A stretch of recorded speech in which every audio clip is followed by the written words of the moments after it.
یوم دفاع ہر سال 6 ستمبر کو پاکستان میں بطور ایک قومی دن منایا جاتا ہے۔ یہ دن پاک بھارت جنگ 1965 میں افواج پاکستان کی دفاعی کارکردگی اور قربانیوں کی یاد میں منایا جاتا ہے۔ اس کا مقصد پاکستان کے دفاع اور عسکری طاقت کو مضبوط بنانے کی یاد دہانی ہے تاکہ ہر آنے والے کسی بھی حملے سے بطریقہ احسن نمٹا جا سکے۔ اس دن سکول، کالجز اور جامعات کے علاوہ ہر سرکاری دفاتر میں 6 ستمبر 1965 کی جنگ کے شہداء اور غازیوں کو خراج تحسین پیش کیا جاتا ہے اور بھارت کے اس حملے کی پسپائی کا بھی تذکرہ کیا جاتا ہے جس میں اسے ایک تاریخی بہت بڑی شکست کا سامنا کرنا پڑا۔ ہر پاکستانی اپنی فوج کی دفاعی کارکردگی پر فخر محسوس کرتا ہے اور یقین رکھتا ہے کہ پاک فوج ہر محاذ پر سرخرو ہے۔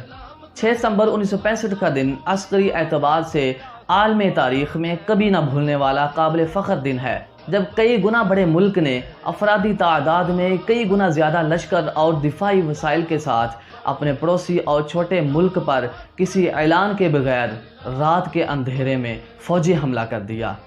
لیکن اس چھوٹے مگر متحد اور غیور ملک نے دشمن کے اس فوجی حملے کا اس پامردی اور جان نثاری سے مقابلہ کیا کہ دشمن کے سارے عزائم خاک میں مل گئے اور بین الاقوامی سطح پر بھی شرمندگی کا سامنا کرنا پڑا۔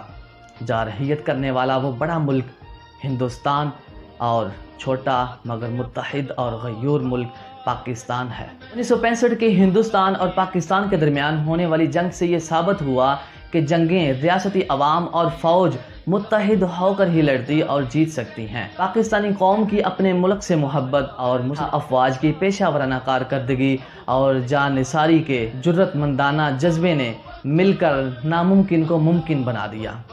پاکستان پر 1965 میں ہندوستان کی طرف سے جنگ کا تھوپا جانا پاکستانی قوم کے ریاستی نصب العین، قومی اتحاد، دو قومی نظریے اور حب الوطنی کو بہت بڑا چیلنج تھا، جسے جرری قوم نے کمال و وقار اور لازوال قربانیوں کی مثال پیش کر کے زندہ قوم ہونے کا ثبوت دیا۔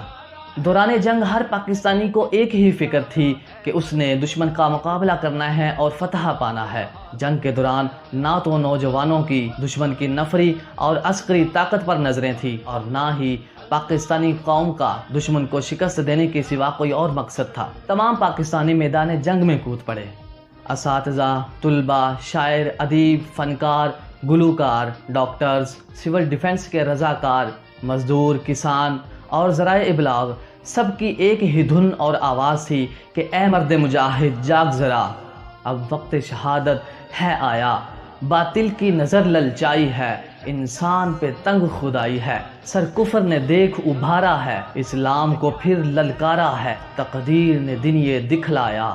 اے مرد مجاہد جاگ ذرا، اب وقت شہادت ہے آیا، تو ہاتھ میں اب تلوار اٹھا، رکھ سر پہ کفن میدان میں آ، تقدیر تیری تدبیر تیری، سب دنیا ہے جاگیر تیری، تاریخ نے ہے یہ بتلایا، اے مرد مجاہد جاگ ذرا، اب وقت شہادت ہے آیا۔ محبوب خدا کے پروانے، کے افسانے، پیغام اخوت دینا ہے، پیغام اخوت دینا ہے، یہ کام تجھی سے لینا ہے، کفر مقابل ہے آیا، اے مرد مجاہد جاگ ذرا، اب وقت شہادت ہے